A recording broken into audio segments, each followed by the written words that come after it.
সাকিব বুবলির সংসারে নতুন অতিথি, ছেলে নাকি মেয়ে? অভিনেত্রী শবনম বুবলি দ্বিতীয়বারের মতো সন্তান জন্ম দিয়েছেন এমন গুঞ্জন সোশ্যাল মিডিয়ায়। বেশ কয়েক মাস ধরেই ঘুরে বেড়াচ্ছে সোশ্যাল মিডিয়ায় সবুজ অঙ্গনের আকাশে। এবার শোনা যাচ্ছে টলিউডের সুপারস্টার নায়ক শাকিব খান ও বুবলির সংসারে এসেছে নতুন অতিথি। নতুন করে এই আলোচনা শুরু হয়েছে কোরিওগ্রাফার এডরব খানের একটি ফেসবুক পোস্টকে ঘিরে। সম্প্রতি বুবলির একসঙ্গে একটি ছবি প্রকাশ করে তিনি লিখেছেন, মাতৃত্ব সুন্দর, কন্যা সন্তান আল্লাহর বড় নিয়ামত, বিশেষ উপহার, অভিনন্দন আর অনেক অনেক দোয়া রইল এবং শুভকামনা রইল প্রিয় বুবলি।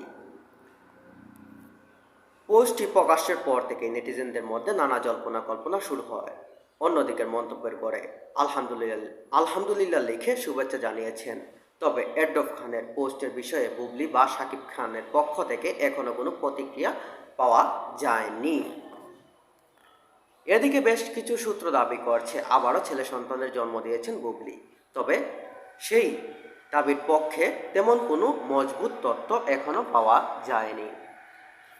শাকিব খানের সঙ্গে বুবলির বিয়ের খবর প্রকাশ্যে আসে 2022 সালে। পরে জানা যায় তারা 2018 সালে 20 জুলাই বিবাহ বন্ধনে আবদ্ধ হন। 2020 সালে 21 মার্চ তাদের পুত্র সন্তানের জন্ম হয়। পরে দুজনই সামাজিক যোগাযোগ মাধ্যমে সন্তানকে পরিচয় করিয়ে দেন। তাদের ছেলের নাম শেহজাদ খান বীর। প্রথমবার মা হওয়ার আগে বুবলির অন্তঃসত্ত্বা হওয়ার বিষয়টি নিয়ে ব্যাপক আলোচনা হয়েছিল। সেই সময় তিনি সন্তানের বাবা বা নিজের বৈবাহিক সম্পর্ক নিয়ে প্রকাশ্যে কিছু বলেননি। পরে সন্তানকে সঙ্গে নিয়ে সামনে এসে জানান শাকিব খানই তার স্বামী। সেই অভিজ্ঞতার কারণে এবার তার মাতৃত্ব নিয়ে নতুন করে গুঞ্জন ছড়িয়েছে বলে মনে করেন অনেকেই। এদিকে চলতি বছরে 2 ঈদে বুবলির 2টি সিনেমা মুক্তি পেলেও সেগুলো প্রচারণায় তাকে সক্রিয় দেখা যায়নি। বিষয়টির গুঞ্জনকে আরও উস্কে দিয়েছে বলে ধারণা করা হয়েছে অনেকেই।